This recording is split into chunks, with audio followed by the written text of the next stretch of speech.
तो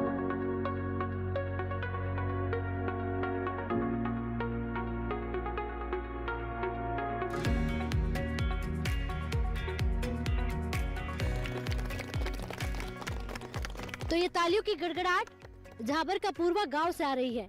अब आप भला कहेंगे ये गांव कहां पर है, जरा सोचिए कहां हो सकता है। ये गांव है उत्तर प्रदेश के औरैया में, एक ऐसा गांव जो मोटे अनाज को लेकर काम कर रहा है। और कहते हैं कि औरैया में मोटा अनाज सबसे ज्यादा होता है। तो जहां सबसे ज्यादा मोटा अनाज हो रहा हो तो सोचिए उस गाँव के किसानों के लिए कितनी खुशी की बात है, क्योंकि 2023 मिलेट्स ईयर के नाम से हम जाना जा रहे हैं। 2023 को मोटे अनाज के नाम घोषित कर दिया गया है और अब सबसे ज्यादा लगने वाला मोटा अनाज विदेशों की थाली में भी भारत का स्वाद दे रहा है। और ऐसे में कहीं ना कहीं जब भाव बढ़ेगा तो किसान की आमदनी भी बढ़ेगी और ऐसे में किसान की आमदनी दोगुनी करने वाली बात जो है वो सच हो जाती है। अब कितनी सच है वो किसान भाइयों से ही जान लेते हैं। देखिए शाम ढल रही है, धीरे धीरे अंधेरा बढ़ने वाला है, लेकिन जानकारी आप तक पहुंचाएंगे क्योंकि तमाम गाँव में पहुंच रहे हैं, अधिकारी बैठे हुए हैं, तमाम यहाँ पर किसान हैं और किसान महिलाएं। जहाँ किसान महिलाओं की भीड़ समझ में आ जाए और भीड़ मिल जाए तो समझ लीजिए वो गांव तरक्की कर रहा है, क्योंकि उस गांव के जो पुरुष हैं वो महिलाओं को बराबर रखकर कदम से कदम मिलाकर आगे चलने की बात करते हैं। सबसे पहले मैं अधिकारियों से जान लेती हूँ कि मोटा अनाज आखिर में है क्या, और अगर मोटे अनाज की जानकारी हमारे किसान भाइयों को है या नहीं। जी मैम, क्या नाम है आपका? जी डॉक्टर रश्मि यादव, कृषि विज्ञान केंद्र औरैया से। यानी केवीके की अधिकारी हैं आप, और केवीके की भूमिका सबसे बड़ी होती है कि किसानों को जागरूक करना है, ये कड़ी आपको सौंप दी गई है। अच्छा, मिलेट्स में क्या क्या आता है, मोटा अनाज कौन सा होता है? मिलेट्स में वैसे तो बहुत सारी चीज़ें हैं, जैसे कि आपका बाजरा हो गया, रागी हो गया, कोदो हो गया, सवा हो गया और बेजर हो गया। लेकिन यहाँ पे जो हमारे औरैया डिस्ट्रिक्ट में होता है वो बाजरा और बेजर दो चीज़ें होती हैं, जो कि यहाँ पे मतलब किसान लोग उसका उपयोग भी करते हैं। और हमारी जो किसान महिलाएं वो आपको बताएंगी कि वो बाजरे का क्या क्या उपयोग करते हैं। लेकिन थोड़ा सा तकनीकी जानकारी जो है हम किसान भाइयों को और किसान महिलाओं को देना चाहेंगे कि जो बाजरे का आटा है, ये थोड़ी सी शिकायत होती है कि बाजरा का आटा ज़्यादा दिन तक नहीं चलता है, वो ख़राब हो जाता है क्योंकि उसमें कड़वाहट आ जाती है। तो अगर हम एक तकनीकी का इस्तेमाल करें, जैसे कि ब्लांचिंग तकनीकी है। ब्लांचिंग तकनीकी क्या होती है हम उसको थोड़ा स्पष्ट करना चाहेंगे। जैसे ब्लांचिंग तकनीकी में जो हमारा बाजरा होता है उसको साफ़ कर लिया और साफ़ करने के बाद उसको एक पोटली में बांध के खौलते हुए गर्म पानी में 2 मिनट के लिए उसको डाल के रखा और उसके बाद उसको निकाल के बढ़िया धूप में सुखा देते हैं। अगर उसके बाद जब उस बाजरे का आटा बनाया जाता है तो वो लंबे समय तक सुरक्षित रह सकता है, उसमें कड़वाहट नहीं आती है। और इसी के साथ साथ बाजरा जो है उसमें एंटीऑक्सीडेंट, फाइबर, कैल्शियम पाया जाता है, जो कि हमारी सेहत के लिए बहुत ही अच्छा होता है। और हम देखते हैं कि हमारे गाँव में जैसे जो युवा पीढ़ी है वो क्या करती है, बाजरा का मतलब रोटी वो खाना नहीं पसंद करती क्योंकि शायद उनको नहीं अच्छा लगता है। तो उसके साथ साथ इसके कई सारे व्यंजन भी बनाए जाते हैं। जैसे जो हमारी युवा पीढ़ी बाजरे का जो रोटी नहीं खा सकती तो उनके लिए बाजरे के आटे से इडली बनाई जा सकती है, बिस्किट बनाए जा सकते हैं, बाजरे की नमकीन बनाई जाती है, लड्डू बनाए जाते हैं, कचरी बनाई जाती है। और जैसे जो हम लोग मक्का के पॉपकॉर्न खाते हैं, बाजरे के भी पॉपकॉर्न मार्केट में आते हैं, बाजरे के पॉपकॉर्न भी घर पे बनाए जा सकते हैं। कई सारे व्यंजन हैं जिनका कि हम लाभ ले सकते हैं और हमारी सेहत के लिए भी बहुत ही लाभदायक हो सकते हैं। चलिए बैठिए, बहुत धन्यवाद। और भी हमारे साथ अधिकारी है, मैं उनसे जानना चाहूंगी। जी सर, नमस्कार। नमस्कार, मैं डॉक्टर अनंत कुमार, वरिष्ठ वैज्ञानिक एवं हेड कृषि विज्ञान केंद्र औरैया जी। तो वरिष्ठ अधिकारी हैं, अब एक सवाल आपसे करूंगी कि किस तरह से हमारे जो किसान भाई हैं मोटे अनाज को ज्यादा से ज्यादा लगाएं और मोटे अनाज का ज्यादा उनको मुनाफा मिले। तो कौन कौन से मोटे अनाज है जो यहाँ पर आप देखते हैं उन्हें जागरूकता देते हैं? जैसे यहाँ पर जैसे खास करके यहाँ पर ज़्यादा एरिया जो खरीफ में बाजरा का है। बाजरा यहाँ से पहले भी कर रहे थे, लेकिन पहले था देसी बाजरा था। अब जो है कई किस्म के बाजरा जैसे हाइब्रिड के भी आ गए हैं। तो उससे क्या है कि पैदावार जो है बहुत अच्छी हो रही है। दूसरा सबसे मेन है कि उसमें रोग भी कम लग रहे हैं। और इससे पहले बाजरा का रेट बहुत कम मिल पाता था, लेकिन अब पिछले 2 साल से मक्का और बाजरा का रेट लगभग बराबर हो रहा है। और ये बाजरा जो है कम टाइम में हो जाता है। तो आगे से जिस तरह से भारत सरकार का है कि इस बार जो है मिलेट्स ईयर, अंतर्राष्ट्रीय मिलेट्स ईयर मना रहे हैं और पूरा सरकार का पूरा ध्यान है, राज्य सरकार और केंद्र सरकार का, कि किसानों को ज़्यादा से ज़्यादा जो है इसके प्रति जागरूक दी जाए। सरकार के द्वारा जो मिनी किट्स हैं, यानी कि बीज के जो बीज भी उपलब्ध कराए जा रहे हैं, जिससे कि किसान को, जैसे हम करना तो चाह रहे हैं किसान, लेकिन पता चला उसको अच्छा बीज ही ना मिल पा रहा, तो सरकार के द्वारा बीज भी उपलब्ध कराया जा रहा है, ये जो खरीफ आने वाला है। और इससे बहुत ही अच्छा आएगा, क्योंकि अंतर्राष्ट्रीय स्तर पर खास करके देखिए हमारा जो उत्तर भारत का एरिया है, यहाँ पर तो ऑप्शन तो बहुत हैं, लेकिन जैसे ही हम लोग दक्षिण भारत की तरफ चलते हैं तो वहाँ पर इतना ज़्यादा सिंचाई का साधन नहीं है और गर्मी बहुत ज़्यादा होती है, तो वहाँ पर उधर मिलेट्स बहुत होता है। तो अपना उत्तर भारत में यहाँ पर जो है खास करके अपना उत्तर प्रदेश और जो सेंट्रल उत्तर प्रदेश है, यहाँ पर बाजरा बहुत अच्छा होता है। खास करके यदि यहाँ से चलें थोड़ा सा इटावा या जैसे सिकोहाबाद, फिरोजाबाद, वहाँ पर समर बाजरा, मतलब अभी बाजरा लगाया जाएगा। हम लोग अभी कृषि विज्ञान केंद्र में भी अभी जैसे सरसों हमारी फसल कट रही है, तो सरकार का आदेश है कि यहाँ पर अपने फार्म पर भी जो हम लोग बाजरा लगाएंगे, समर बाजरा, यानी कि 2 फसल बाजरा के लेंगे, एक जैसे समर में अभी लगाएंगे, फिर उसके बाद खरीफ में लगाएंगे। जी, जी। तो बाजरा का इतना ज़्यादा अच्छा, जैसे हम लोग क्या करते हैं, जैसे अच्छा बासमती खा लो, ये खा लो, वो भी जरूरी है, लेकिन जो मिलेट्स है ना, इसमें कई तरह के जैसे पोषक तत्व, जैसे कैल्शियम है, आयरन है, जिंक है, जो कि हमारे जैसे हम लोग दिमाग के डेवलपमेंट के लिए जिनको वीट खाते हैं, तो बहुत सारे पोषक तत्व है जो कि हमारे जो नेचर में ही है ना वो चीज़ है, लेकिन वो हम लोग जो है ना ज़्यादा अच्छाई के चक्कर में जो छोटे हमारा जो परंपरागत जो अनाज था उसको छूटता चला जा रहा। तो इसलिए माननीय प्रधानमंत्री जी ने जो मोटे अनाज है इसको श्री अन्न की जो संज्ञा दी है, बहुत ही मैं अपने तरफ से कृषि विज्ञान केंद्र की तरफ से बहुत धन्यवाद देता हूँ। कम से कम इस तरह के जो हमारे यहाँ से जो विलुप्त होता जा रहा था उसको पुनः जो है उसको किसानों के बीच ला करके और उसको अच्छे दाम दिलाने में प्रयास कर रहे हैं। बहुत बहुत धन्यवाद। ठीक है, बहुत धन्यवाद आपका बेटी, बहुत अच्छी जानकारी दी है। और भी अधिकारी हैं, मैं उनसे जानना चाहूँगी। जी सर नमस्कार, क्या नाम है आपका? नमस्कार मैम, मेरा नाम अंकुर झा है, कृषि विज्ञान केंद्र औरैया से। जी अंकुर जी, बाजरे के बिस्किट बन रहे हैं, नमकीन बन रहे हैं, चिप्स बन रहे हैं, तो क्या यहाँ पे औरैया में अगर मैं बात करूँ ऐसी कुछ प्रोसेसिंग यूनिट लगी हुई है जिससे हमारे किसान बाजरा सीधा ना बेचकर उससे तमाम चीज़ें बना कर दें? लेकिन एफपीओ के माध्यम से हम किसानों को ट्रेनिंग दे रहे हैं और कोशिश कर रहे हैं कि वो एफपीओ के माध्यम से हम जो अपने इस डिस्ट्रिक्ट का प्रोडक्ट है उसको हम बाहर ले जाके और किसानों के जो है उनको दें, और बहुत सी कंपनियां हैं उनको हम हायर करें और वो हमारा ये प्रोडक्ट ले जाएं। अभी यहाँ पे पैकिंग का काम चल रहा है और एफपीओ जो हमारे 2-3 एफपीओ उनसे हम कर रहे हैं बात कि वो उसको आगे बढ़ाएं और उसके जो प्रोडक्ट्स हैं उनको मार्केट में सेल करें। जी जी। अच्छा, हम किसान भाइयों का यहाँ पर जिक्र कर रहे हैं जी। हमारे किसान भाई अगर बाजरा, क्योंकि बाजरे की एक ही फसल ली जाती है साल में, तो जैसा अभी आपके अधिकारी बता रहे थे कि 2-2 फसलें भी हम कहीं ना कहीं कोशिश कर रहे हैं कि समर की फसल भी ली जाए, तो ऐसी जानकारी किसान भाइयों को आप कैसे देंगे? देखिए अभी तो हम अपने यहाँ ट्रायल करेंगे अपने फार्म पे, और फिर उसके बाद हम ट्रायल जब हमारा सक्सेस रहेगा और ट्रायल के दौरान हम किसानों को अपना भ्रमण कराते हैं, खेत में भ्रमण कराते हैं, उनको दिखाते हैं कि देखिए आप एक बार बोते थे, अब यहाँ आप 2 बार बो सकते हैं, प्री आप बो सकते हैं, फिर उसके बाद जब सेकंड आपकी कटिंग होगी उसके बाद फिर आप उसको बो सकते हैं। तो उससे क्या होगा, किसान जब हमारा देखेगा जागरूक होगा और फिर वो आगे वाले समय में लगाएगा, और उसके बाद हम अपना सीड प्रोडक्शन करेंगे और सीड प्रोडक्शन के माध्यम से हम किसानों को वो सीड देंगे जो हाई क्वालिटी का सीड जो उनको नहीं अवेलेबल हो पाता है। जी जी, चलिए बैठिए, बहुत धन्यवाद। अब हम किसान महिलाओं से जान लेते हैं कि मिलेट्स यानी कि श्री अन्न क्या आप जानते हैं और क्या खाते हैं, अगर खाते हैं तो कितने फायदे हैं? जी मैम नमस्कार। नमस्कार राधिका जी, हमारा नाम कौशल्या देवी, देवरपुर की रहने वाली हूँ। हमारे यहाँ मोटा अनाज बहुत अधिक होता है, वो खाने में भी सर्दियों में अधिक खाया जाता है और जानवरों को भी खिलाते हैं और अच्छे से उसका प्रयोग होते हैं, उसका दलिया लिया भी बनाते हैं और मतलब हम अच्छे से उसका प्रयोग करते हैं, रोटी भी बनाते हैं, चने का साग के साथ खाते हैं। हाँ। अच्छे से हम लोग प्रयोग करते हैं। आप तो करते हैं, लेकिन अब आपका मोटा अनाज जो है वो शहरों में भी जा रहा है, ये जानकारी है आपको? हाँ जाएगा, अवश्य अच्छा लगेगा और पैदा अधिक होगा तो अवश्य जाएगा। यानी कि पैदावार बढ़ेगी तो ही शहरों तक पहुंचेगा। अच्छा, क्या क्या बनता है मोटे अनाज से? उसका दलिया बनता है, उसकी रोटी बनती है और उसके मतलब पौष्टिक और भी चीज़ें बनाते हैं, बिस्कुट बनाते हैं। अच्छा। तो बाजरे के हम लोग पुआ भी बनाते हैं, जो ऐसे बोलते हैं गुड़ के, मिठाई के, मतलब चीनी के। अरे वाह, बड़ी अच्छी जानकारी है आपके पास।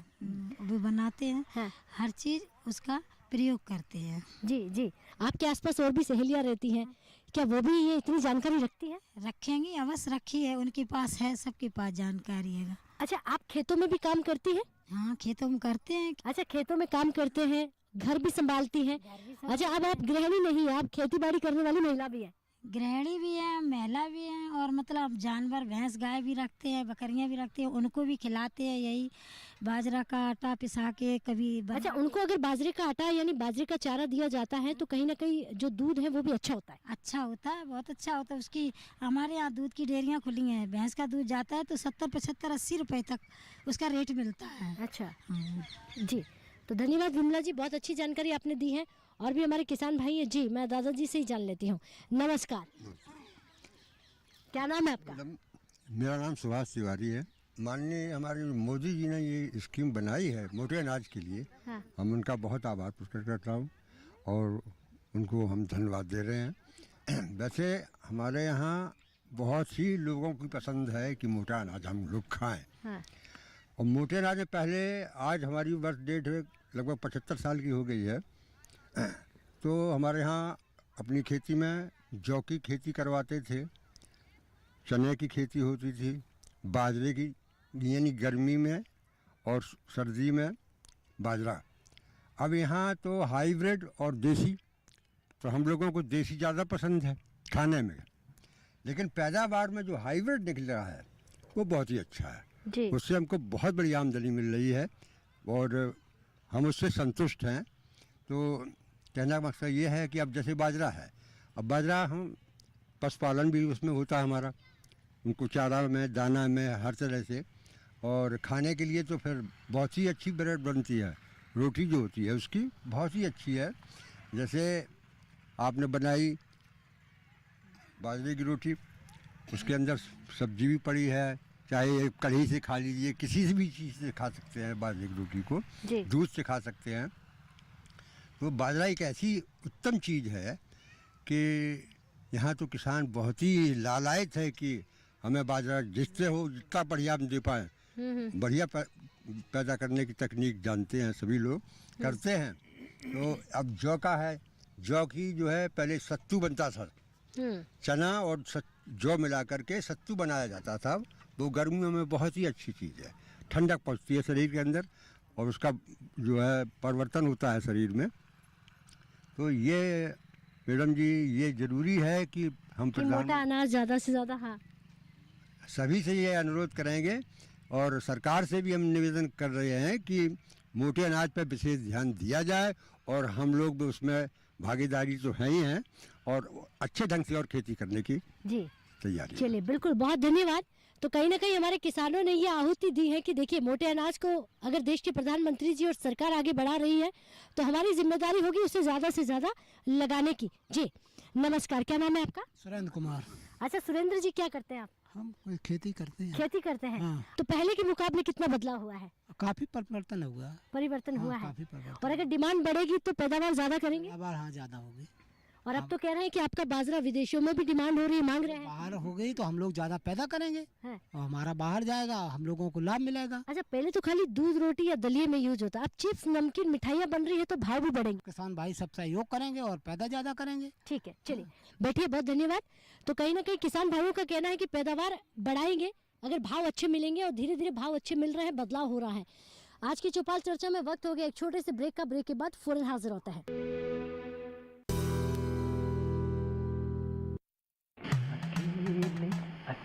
अरे वाह भैया, अकेले अकेले। अरे तू भी ले, पर खाएगा कैसे? मैं ऑर्गेनिक खेती की बात कर रहा रे बेटे। अकेले अकेले खेती कब तक करेगा? मतलब गांव में 20-25 किसानों का समूह बना के पंजीकरण करवा ले, फिर सरकारी ट्रेनिंग भी मिलेगी और मुफ्त जैविक बीज खाद भी। फिर पीजीएस ऑर्गेनिक की सरकारी मोहर के साथ तेरी उपज आकर्षक पैक में पहुंचेगी बड़े बाजार तक। अच्छा, हाँ। अरे भाई, कहाँ चल दिया? सबको साथ लाने, आमदनी बढ़ाने। तो किसान भाई समझ गए ना, साथ मिलकर ऑर्गेनिक खेती कीजिए, अपनी परंपरा को आगे बढ़ाइए, ज्यादा मुनाफा कमाइए। माटी से प्रेम की परंपरा है परंपरागत खेती।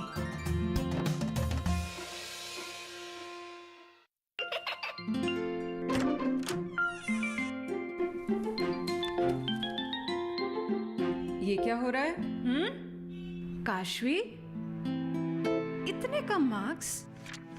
काशू, बेटा पढ़ा करो, पढ़ोगी नहीं तो आगे कैसे बढ़ोगी? मम्मा मैं भी तो आपसे यही कहना चाहती हूँ, पढ़ा करो। आप पढ़ोगे नहीं तो आगे कैसे बढ़ोगे? मतलब?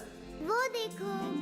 सिर्फ बैक पर छपा ऑर्गेनिक नहीं, ऑर्गेनिक का निशान पहचानिए। पीजीएस ऑर्गेनिक का ये लोगो उन किसानों की पहचान है जो आज भी परंपरागत विधि से रसायन मुक्त खेती कर आपके लिए शुद्ध फसल उपजा रहे हैं। अब समझे मम्मा, अगर मैं प्योर ऑर्गेनिक फूड नहीं खाऊंगी तो अच्छे मार्क्स कहाँ से लाऊंगी? अच्छा बच्चों, जैविक खेती की इस मुहिम को आगे बढ़ाइए, शुद्ध ऑर्गेनिक अपनाइए।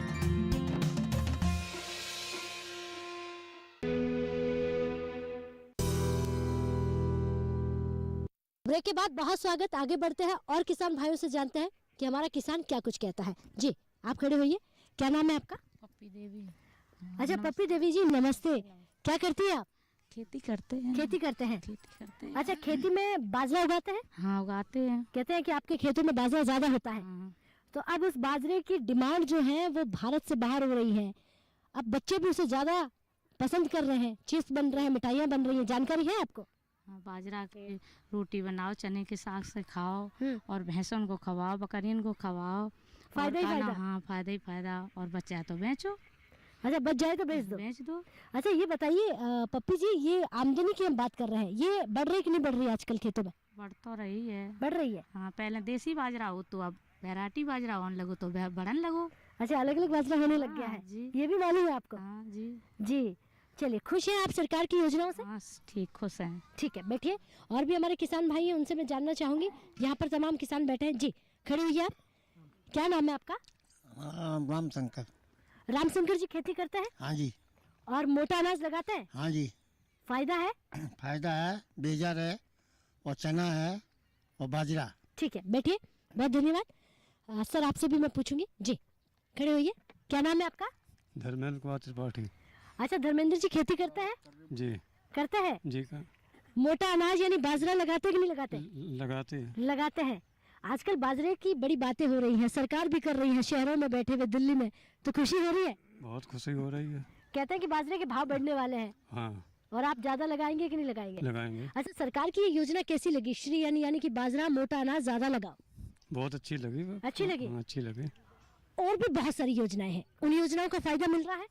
हम काफी मिल रहा है। काफी मिल रहा है। मिल रहा काफी। ठीक है बैठिए, बहुत धन्यवाद। जी नमस्कार, क्या नाम है आपका? हाँ मुंशीलाल। खेती बाड़ी की चर्चा करने के लिए आपके गांव आ गए हैं। आपके गांव का नाम क्या है? देवरपुर, जावरपुरवा। क्या नाम है आपके गांव का? जावरपुरवा। इस गांव की कहानी आज जब पूरा देश सुनेगा तो वो यही सोचेगा कि देखिए मोटा अनाज आता कहाँ से है। तो यहाँ सबसे ज्यादा खेती कौन सी होती है? बाजरा, ज्वार और मक्का, चना जो ज्यादा होती है। जी जी। अच्छा आपकी नजरों में खेती बाड़ी में कितना बदलाव देखा? पहले के मुकाबले खेती कितनी अच्छी हो गई है, आसान हो गई है? दुगनी। पहले खेती बैलों से करते थे, हाथों से करते थे, अब मशीनरी आ गई है। हाँ मशीन ट्रैक्टर से होती है। ट्रैक्टर से होती खेती, ट्रैक्टर से जुताई होती है, बुआई होती है, कटाई होती है, सब ट्रैक्टर से होने लगी। जी जी। हाँ, हाँ। और गेहूँ फसल भी कटाई ट्रैक्टर ही से होती है, और बाजरा भी होता है, चना भी, सब कटाई ट्रैक्टर से होने लगी। यानी बदलाव हो रहा है। बदलाव खूब हो रहा है। आपने कई समय से खेती की है। हाँ। तो आपने हाथों से भी खेती की होगी? हाँ करी है खेती, हमारे साथ ये खेती लगी हुई है जी। और बैलों से करते करते मशीनरी तक आ गए। मशीन पे आ गई, बैलों से करते। आमदनी बढ़ रही कि नहीं बढ़ रही? आमदनी चौकस बढ़ रही खूब, यानी चौगुनी हो गई है। चौगुनी। चलिए प्रधानमंत्री जी दोगुनी की बात कर रहे हैं, यहाँ 4 गुना हो गई है, तो कहीं ना कहीं ये तो बड़ा बदलाव है। जी सर नमस्कार। नमस्कार राधिका जी। देखिए कई दिनों से आप हमारे साथ हैं और तमाम लोग आपका नाम भी यहाँ पर ले रहे हैं बार बार, और वो ये कह रहे हैं कि देखिए सर हमें हमारे बीच आते हैं, तो आप अधिकारी बन गए सफल किसान से, मुझे ऐसा लग रहा है। अधिकारी तो नहीं है, हम किसान हैं। किसान और ये हम अपने खेत पे खड़े हैं, यानी अधिकारियों का सहयोग कर रहे हैं। जी जी। हमारा सिर्फ एक मिशन है कि हमारे जो क्षेत्र के किसान हैं जिनको जानकारी नहीं, हमारे मोदी जी ऐसी योजनाएं ला रहे हैं कि उनको हम कैसे इन तक पहुँचाएं, और जब ये लोग संपन्न हो जाएंगे, खुशहाल हो जाएंगे योजनाओं के जरिए से, तो हमें ये अंदर से शांति होगी कि हमारा देश तरक्की कर रहा है। ये हमारा प्रयास है। तो एफपीओ के माध्यम से जितने भी किसान जुड़े हैं, आसपास के जो गांव हैं, हर गांव में 100-150 के लगभग मेंबर हैं हमारे, उन सभी को हम प्रशिक्षण, अच्छा उत्तम किस्म का बीज और जैसे अभी हमारे कृषि विज्ञान केंद्र के अधिकारी गण हैं, इनके माध्यम से बराबर सहयोग मिलाकर हम ये प्रयास करते हैं कि हमारे जो सरकार है उनकी योजनाओं को हम चार चांद लगा के और एक अपना क्षेत्र का नाम रोशन करें और एफपीओ का नाम भी रोशन हो। और हमारे किसान इतने कर्मठ हैं कि हम अगर कह दें कि यहाँ पे आना है तो तुरंत उसी काम में लग जाते हैं। ये हमें अंदर से बहुत खुशी होती है। और हम आपका भी बहुत धन्यवाद करना चाहते हैं कि आपने हमारी इन किसानों के बीच में, ये हमारे गाँव के किसान भाई हैं, इनकी आवाज़ हमारी सरकार तक पहुँच रही है। और हम निवेदन भी करेंगे हमारी माननीय केंद्र सरकार जी से कि हम हमारे उस क्षेत्र में जो मिलेट्स का, मोटे अनाज का जो क्षेत्र है, उसको हम विदेश की थाली में देखें, तब हमें बहुत ही अति खुशी होगी। जय जवान जय किसान। बिल्कुल, किसान का बेटा ही जवान होता है जो सरहदों पर निगरानी करता है, और किसान खेतों में अपनी भूमिका निभाता है, तो दोनों की भूमिका पूरे देश के लिए सबसे बड़ी और सर्वोपरि हो जाती है। अब आपसे ये सवाल करूंगी, क्योंकि किसान आपकी बातें मानते हैं कि अगर तिवारी जी ने कह दिया तो उस बात में कोई तो बात होगी। तो किस तरह से आप हमारे किसान भाइयों तक ये बात पहुंचा पाए हैं, या आपको लगता है कि यहाँ पर झाबरपुर गांव में रहने वाले तमाम किसान मिलेट्स को लेकर जागरूक हैं? जी, ये देखिए मैडम, ऐसा है कि किसानों के बीच में जब हम जाएंगे, उनके दुख दर्द में, उनकी जो परेशानियां हैं उनमें जब हम शामिल रहेंगे, शरीक रहेंगे, तो वो हमारी बात पर ज़रूर ध्यान देंगे। और ये हमें पूरा विश्वास है कि मोटे अनाज पर हमारा जो जाबर का पुरवा है, ये लगभग ये मान चलिए 80% आगे जाएगा। और अभी प्रयास में हमारी महिला किसान आपने देखा तो कैसे काम करने की उत्सुक हैं। और ख़ास तौर से ये जौ के लिए क्षेत्र और बाजरा के लिए ज़्यादा उत्तम किस्म की ज़मीन है यहाँ, और बहुत अच्छी ज़मीन है इसके लिए। जी जी, चलिए आपका बहुत बहुत धन्यवाद कि लगातार आप किसानों के बीच है। खुद सफल किसान है, साथ ही साथ और भी किसानों को सफलता कहीं ना कहीं दिलाना चाहते हैं। बैठिए आप। तो तिवारी जी हमारे साथ कई दिनों से बने हुए हैं, तमाम अधिकारियों के साथ गाँव चल रहे हैं। जी नमस्कार। जी नमस्कार राधिका जी। क्या नाम है आपका? देवेंद्र सिंह। आपके बीच अधिकारी आते हैं गांव में जानकारी देने के लिए? जी बिल्कुल आते हैं, हमारे अनंत सर रहेंगे, ये आते रहते समय। अच्छा, डॉक्टर आनंद जी आते हैं, खेत समय पर जानकारी देते हैं। सबसे ज्यादा इस वक्त क्या है खेतों में? इस टाइम तो जो है मैम। बहुत धन्यवाद। तो और भी हमारे किसान भाई है, मैं उनसे जानना चाहूंगी। जी नमस्कार। नमस्कार राधिका जी। आप मोटा अनाज खाते कि नहीं खाते? अवश्य खाते हैं। मोटे अनाज में तो बहुत ही गुण हैं। जैसे कि बाजरा है, तो बाजरा के खाने से लीवर बहुत दुरुस्त रहता है, लीवर पर जोर कम पड़ता है और एनर्जी शरीर में दौड़ती है। और इसकी रोटियां खाओ तो क्या बेहतरीन शरीर बनता है। तो वही शरीर देख लीजिए, हम किसानों का कितनी वर्जिश करते हैं, लेकिन उसका लाभ हम ही को मिलता है। अब जो लोग इसको खाएंगे तो उनको भी मिलेगा। हाँ। तो बाजरा अत्युत्तम है। और मोटा अनाज का मक्का है, अदरवाइज जो भी है वो सबसे बेस्ट है।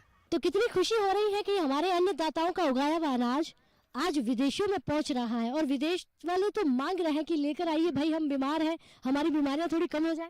मेन बात तो ये है कि अब शहर गांव का जो भोजन था वो शहर वाले मांगने लगे, ये अत्युत्तम बात है। और अब विदेशों में यदि इसकी जाएगी, हमारा बाजरा जाएगा, तो वो लोग खाएंगे तो हमारी तो ये उन्नति हो रही है।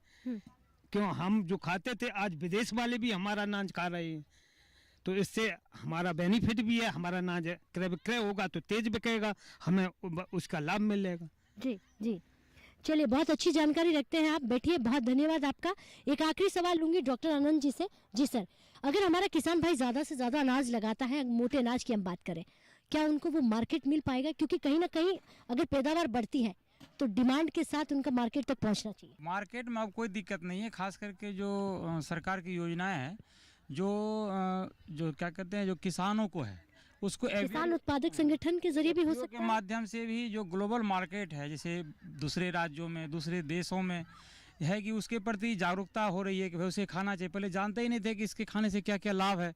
जब वो जान रहे कि इससे खाने से ये लाभ है, तो अब मार्केट की कोई दिक्कत नहीं होगी और बाजरा का रेट और बढ़ेगा। जो खास करके यहाँ बाजरा है और क्या कहते हैं ज्वार है। अभी क्या रेट मिल रही है? किसान भाई कह रहे रेट कम है। अभी जो है लगभग 2000-2200 के आसपास बाजरा मिलता है। यानी पहले के मुकाबले बढ़ी हुई है। जी जी, पहले से ज़्यादा हुई है। और उसकी पहले जितनी डिमांड थी अब ज़्यादा डिमांड है मार्केटिंग में। अब कोई ज़्यादा दिक्कत नहीं है, चाहे कहीं औरैया हो, चाहे कहीं कोई मंडी हो, यहाँ बड़े बड़े व्यापारी आते हैं, उसको ले जाते हैं। बहुत सारे व्यापारी हैं जो केवल बाजरा ही लेते हैं और उसको विदेश भेजते हैं उसको। जी सर, एपीओ के जरिए किस तरह से बाजरा खरीदते हैं किसानों से और किस तरह आगे भेजते हैं? जी मैम, ये हमारे जो देहात एक कंपनी है जिसका प्लेटफॉर्म में कई एक मंडियों में किसानों में फैला है। तो तो उनसे हमारा जब MOU हुआ था तो उन्होंने हमसे करीब 60 लाख का बाजरा लिया था, तो हमने किसानों का प्रोक्योर करके और उनको दे दिया।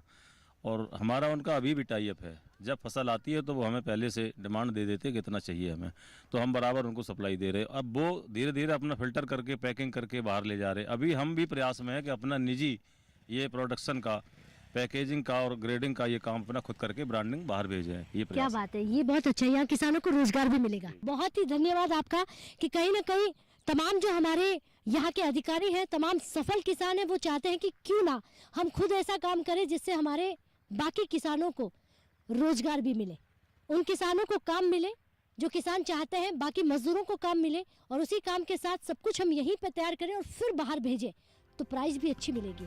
तो मिलेट्स की हम बात कर रहे थे, मोटे अनाज की यहाँ पर चर्चा हो रही थी और मोटे अनाज की जानकारी हमारा किसान रख रहा है। किसानों का कहना है भले ही ये जानकारी देर तक समझ आई शहर वालों को, हम तो पहले से ही जानते थे, लेकिन चलिए अब अगर जानकारी मिल ही गई है शहर वालों को तो ले जाइए हमसे मोटा अनाज, खाइए और अपनी बीमारियों को कम कीजिए।